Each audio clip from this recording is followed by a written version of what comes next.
What is good, YouTube? It's your boy Josh, back at you with another video. Back at it with another video. Back at you with another video. Back at it again with the white vans. Whatever, we're here and we're gonna be talking about the exposure triangle. I feel like every video that I watch on this subject is like super boring, so I'm gonna do my best to not bore you guys today and make this kind of fun. So let's go ahead and hop right in. So when I'm out in the wild, bro, there's 3 settings that you're gonna have to be changing because you're gonna be out in the wild with your camera too after this video. So in order that I like to do it is shutter speed, aperture, and then ISO. Let's go ahead and talk about shutter speed first. So in a scenario that you're trying to freeze the action, just use a higher shutter speed. You feel me? Like if a car is going like 150 miles an hour, bump it up, you feel me? Like if you want to freeze the action, if you're taking pictures of sports, freeze the action. There's gonna be scenarios that you want to capture motion though. So if you have an image stabilized camera or lens, you can probably shoot at like 1/4 of a second handheld and you get to capture all the motion, right? So let's say you're shooting the same car at 150 miles an hour, but you want to capture the essence of speed that it's giving off moving that fast. You know, just put your camera on the autofocus tracking mode that you probably have in your current camera. Put it at like 1/15 of a second, track the car, and snap a whole bunch of pictures, and boom, you got movement in your photos. So basically, higher shutter speed, freeze the action. Lower shutter speed, capture the motion. You feel me? All right, let's go ahead and hop into the next one. All right, next up, we're gonna be talking about aperture, and low key, this is like probably the most complicated setting technically. So we're not gonna get into logistics and statistics and the nuances of how aperture works, but I'm gonna give you a very dumbed down version so that we can at least go out there and know what you're doing with your camera.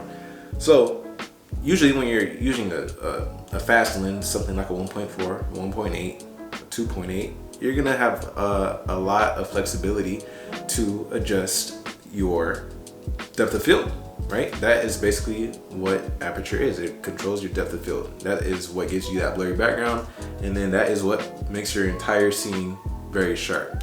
So in a scenario that you are doing portraits, or if you're just capturing something that's a little bit close to you, you could use 1.8, 2.8, sometimes even up to 4.0, and you can go ahead and achieve that blurry background so long as your subject is relatively close to you. But in a scenario that you want to capture the whole freaking Fuji mountain and the best sharpness possible, that's when you start to bump your f-stop number higher, right? So at 5.6, whatever it is after that, I think it's f7.1, all the way up until f22. But I don't think you're gonna need that for most shooting scenarios, but you get the idea, right? So if you're trying to shoot a scene, higher f-stop number. If you're trying to get that blurry background, you're trying to get a lot of nice depth of field elements in your photo, that's when you use a lower aperture number, like 1.8, 2.2, 3.2. I use f4 a lot, and that's basically it, So low number, blurry background, high number, you're trying to capture the scene. I think that's simple enough. Last but not least, ISO is what we're gonna be tackling next, you feel me?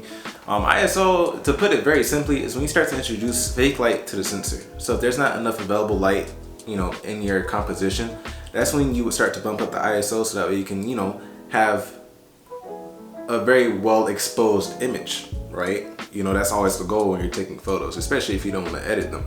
But let's say it's super dark and you just want just a little bit more light in your photo.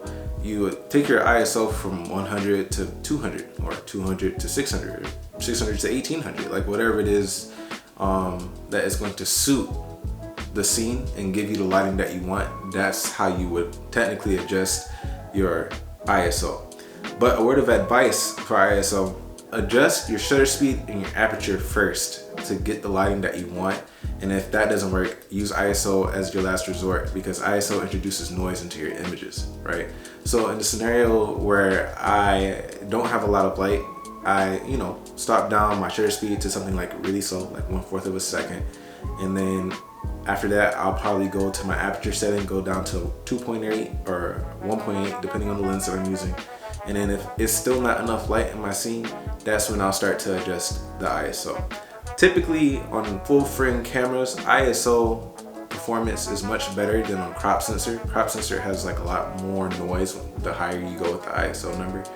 But you know, with Lightroom and the AI noise reduction, it's not that big of a deal. But just to save you time in your, you know, your editing process, that's the way that I do it.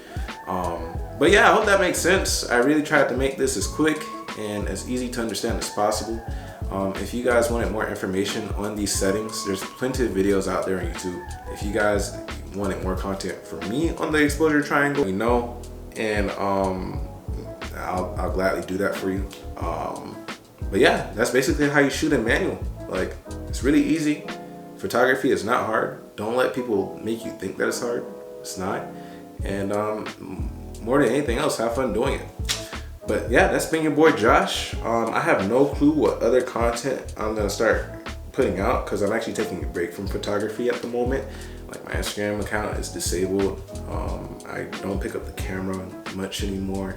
I'm just trying to focus on other avenues at the moment, you know what I'm saying? But I will be back.